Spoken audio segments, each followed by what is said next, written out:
Ready? Okay, let's go.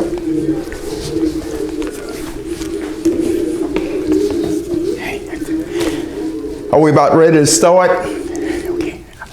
Thank you so very much. Let me extend an extra appreciation and gratitude for you all coming out here for this town meeting in this inclement weather. I need to apologize. I see a number of people that are standing in the rear there. We weren't anticipating so many concerned citizens that would come out here to this town hall meeting, and so I apologize to you. I also should mention that we'll probably get some noise in here from vehicular traffic outside. But let me first start with introducing my financial advisor, such a wonderful young lady, very erudite, very attractive, always with a smile. And I'm talking about Miss Taisha McWaters. And she's to your right, against the wall. And to your left is my campaign manager, Mr. Michael Williams. Now, as for me, most of you all have seen me on TV or heard me on talk radio, read about me in newspapers, or maybe some remember me being campaign managers and speechwriters for other candidates who were seeking different offices. And some of you all have probably seen me on TV for demonstrating a better housing and affordable housing for our senior citizen. Well, if you don't know who I am, and you should be shame on yourself, I'm Clifton Castile. Most people call me Cass. So, as your next mayor, I'm going to give you permission to call me Mayor Cass. That'll be sufficient. And in fact, that sounds very nice. Mayor Cass Castile. Oh, that sounds really great. But first, let me start our meeting with a few probes that I have. Number one, whose city is this? Number two, would you feel safe walking to the corner grocery store or to the deli? And as a senior citizen, are you afraid to walk to a park or to go to church on Sundays or go to Mass at night? Would you like to be able to obtain a quality job with wages that will allow you to support a family? And are you satisfied with the public school system as it is today? Well, I know your probes. And I know the answers to them. And I have the answers to most of them. And as your next mayor, we're going to do something about your probes. Now, I shouldn't go here, and Mr. Williams said just dismiss it, but I can't. I must mention it. It's about my opponent. And she has made unfounded statements about my character and my qualification to be your mayor. Of course, this was expected from her. However, I see a little need to squander much of your valuable time varnishing her hollow thoughts. But one of her statements need a little correction. She indicated to women voters that I do not have their interests at heart. Quote, Cass Castile doesn't have much respect for women. He isn't married. He switches women faster than a Mississippi riverboat gambler switches cards. That's quote closed. That's humorous. Falsehood. As a matter of fact, I do believe if she were a gentleman, she would be jealous. And I am engaged to a beautiful lady that came to me from above. Someone up there said, we don't care what you want. We know what you need. And they gave it to me. And I also have 2 beautiful daughters and 4 grandchildren that I do adore. And I was married previously, obviously. She didn't say anything about the fact that all my life I have been a volunteer with various nonprofit organizations trying to help underserved people, give them a voice in this city. And my opponent in the mayor's office, as she said now, deliberately overlooked many of my contributions to society in this city. I co-founded a mentoring program to give guidance to young people. Big Brothers and Big Sisters was one of my projects. I was the brainchild of Operation Hope, helping prison emerge. And there I established a GED program for nonviolent inmates. So when they are released, they'll be able to obtain a job and become tax-paying citizens. My program, Hope, was endorsed and praised by the mayor, the honorable governor, all local politicians, and even by NBC Today show, who thought it was a wonderful program. Now, sadly, in 3 years, this mayor hasn't created not one significant program that will help the underserved people. She hasn't even brought any businesses here. The wages are stagnant. She hasn't done anything. And yet, she still wants to be your mayor. Well, we're going to do something about that. But why am I seeking the mayor's seat? Well, my time has come. And as your mayor, I will bring much needed changes to our communities, all communities. I will be a catalyst who will make our city the brightest lighthouse on the Mississippi River. Orleanians, now is the time that all concerned citizens must come together as one and not pretend things will get better in time. Or if I look up there, I can find the answer to our problems. Or if I stick my head in a crawfish hole, maybe I'll find the answer down there. No, in neither case, we have the answers, working together.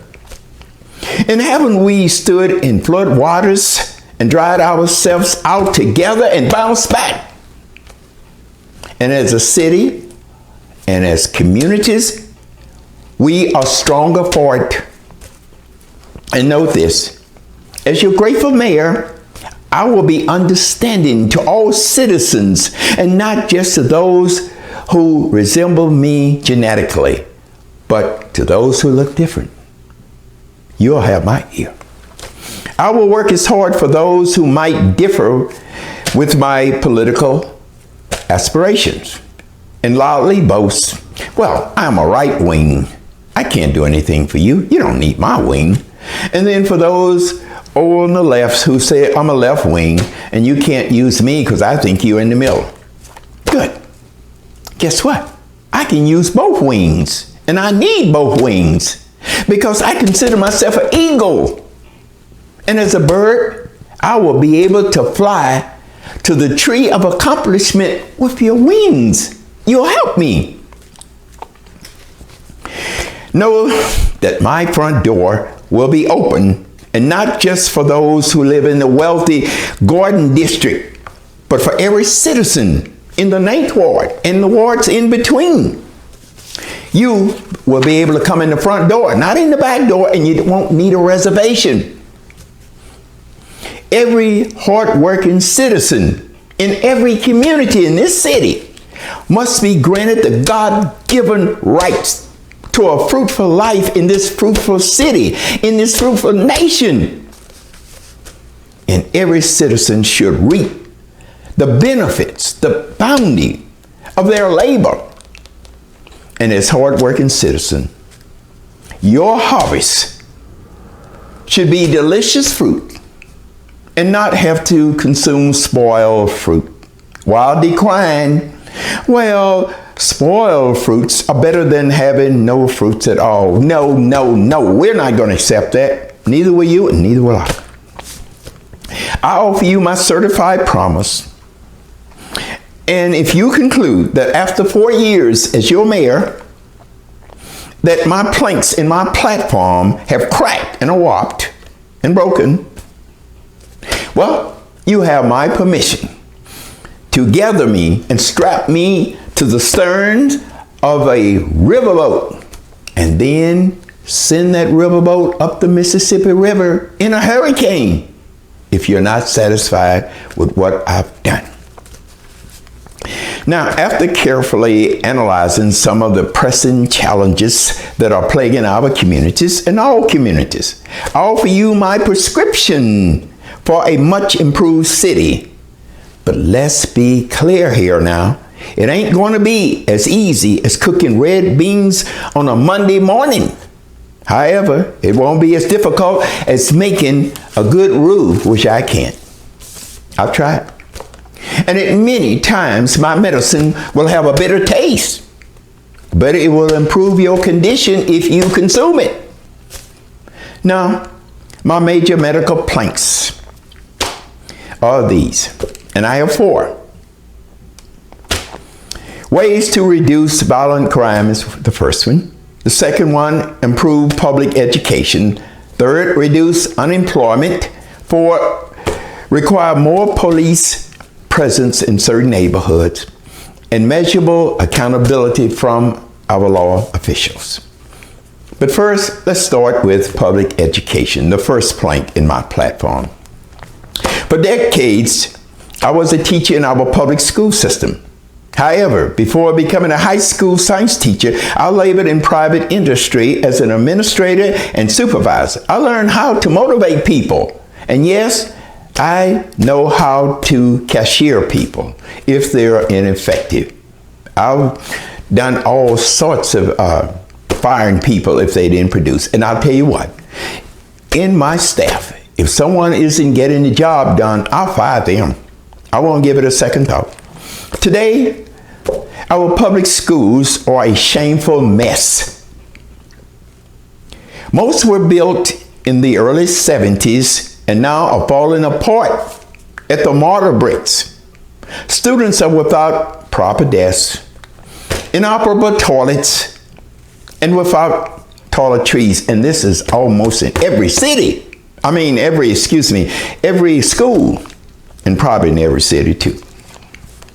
Classrooms are devoid of functioning computers and other modern learning technology that they need to be successful when they leave school. This is shameful, and every citizen should be angry and outrageous. It is your tax-paying money, and your kids should not have to go to private school to get a good education. And what message are we sending to our precious young people? Well, I tell you what we're saying. You don't matter. We don't care if you get a quality education or not. We must demand better accountability from our school board members. If not, we'll vote them out of office. Just that simple. I will build new schools, which will be staffed with modern technology. I will ask the city council to float a new city bond to pay for the new schools. I will place a nursery in every high school where dropout is extremely high due to pregnancy. This way, a young lady will be able to return to school and have free child care at the school nursery. Schools will provide free tutoring service on Saturdays, and I will lobby the state legislators and our honorable governor for a much-needed teachers' pay raise. We must attract teachers who want to instruct our students and not wait out their retirement years. Our staff underserved elementary schools with medical personnel. Why? Well, we know that when young children are ill or sick, they will not learn. Educators have suggested for some time that apprenticeship programs should be placed in most schools and be part of the curriculum, thus giving students a choice of pursuing a workable skill after graduation. Most students, as we know, are not going to advance their education past high school. The curriculum would be extended to offer computer science and computer repairing, auto mechanic, furniture upholstering, beauty care, health care training, and other profitable vocations where people can make a living. If this program is realized, a reduction in dropouts and absenteeism, would be reduced. Such added programs would be feasible by asking major corporations to be sponsors. to help us. For example, a company would come in and offer their service if they say auto body repair service, and they would send instructors over there, and they could help teach the kids. Cost us nothing like that. And there's little doubt something else that we need, and those are mental therapists and career counseling in every secondary school. Another plank in my platform is employment. For black males between 18 to 29 years in this city and in most major cities, the unemployment rate for these males stabilizes at or near 27%. This is unacceptable in a fruitful nation and in a fruitful city as ours. And we know that high unemployment gives rise to crime. Young souls are lost and citizen lives in fear. Men cannot support a family on minimum wage or a few bucks above minimum wage. I'll do something about that. And how will I solve that problem? I will bring new corporations to this city. I'll do so by offering a reasonable tax break and free land that we have, I believe it's on the south side of the city. But let's be clear. Corporation will not locate to a city where the workforce isn't skilled in technology, and I have a plan for that. My prescription calls for major businesses to lend free interest loans to minorities and women who would like to start a business. And if they do so, these businesses will be able to employ people, and thus the tax base will go up. We must reassess the value of properties which have been undervalued by tens of thousands of dollars for I don't know how long. This is costing the city $6 to $7 million annually. And as your dedicated mayor, I'll put an end to this. I will produce people that will go in there and re-evaluate their property. And no one else has done this here. This is going on too long. Now let's move to what seems to dominate the news. Gosh, I wish I didn't have to go here, but I do. And it's all over the country. It's spelled C-R-I-M-E. It's another plank in my platform that I'm going to do something about. How many of you regularly say, if I could afford it, I would leave this city? Well, you won't have to leave if I'm your mayor. You'll be happy to stay here. You'll brag about it.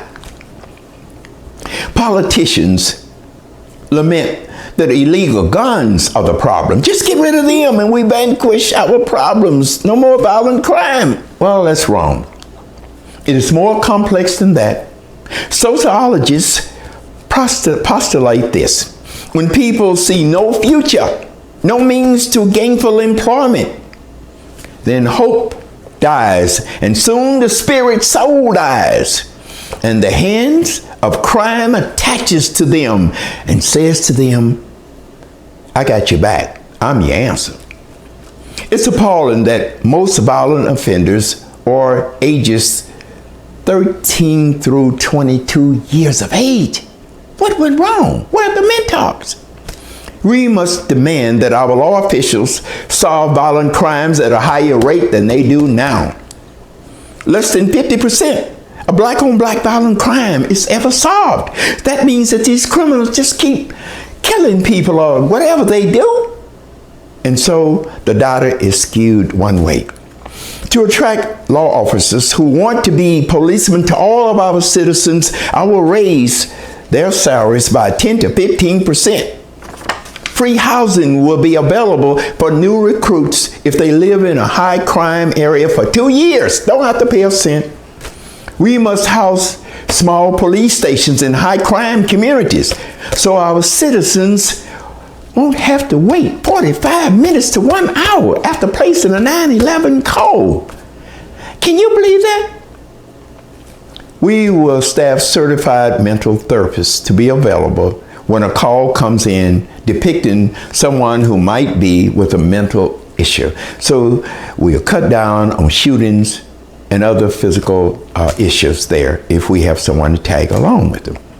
Because policemen are trained to extend force. I would no longer allow policemen and other law officials to use official vehicles for their own personal transportation back and forth, and we won't have this. If this happens, we put an end to this here, we would save fuel and maintenance on those vehicles. And some say this would bring in another $85,000 each year. I'll ask the council to put forth a vote requiring policemen to reside in this parish, to live here. 90% lives outside of this parish. And for those law officials who aggressively say, I would never live in this jungle, well, what do we say, huh? Well, we tell them, don't earn your paycheck in this jungle. Get out. Now to more sensitive concerns with regard to reducing violent crime, we're going to turn to the community. Shouldn't we ask, where are the community leaders and civic organizations and caring citizens? And where are the hands and the hearts of our religious leaders in their congregations? Where are they? Adults must become involved with our youths at an early age, and before it becomes a Herculean task, become mentors with Big Brother, Big Sisters, and there are other organizations that they could help out. Centers rather could be established for young people for visitation after school and on weekends, and they could feature such things as education, tutoring, computer programming, and mentoring and counseling. And there are also so many other things they could do. And these programs and activities would be funded with federal grant money, which are just waiting to be procured.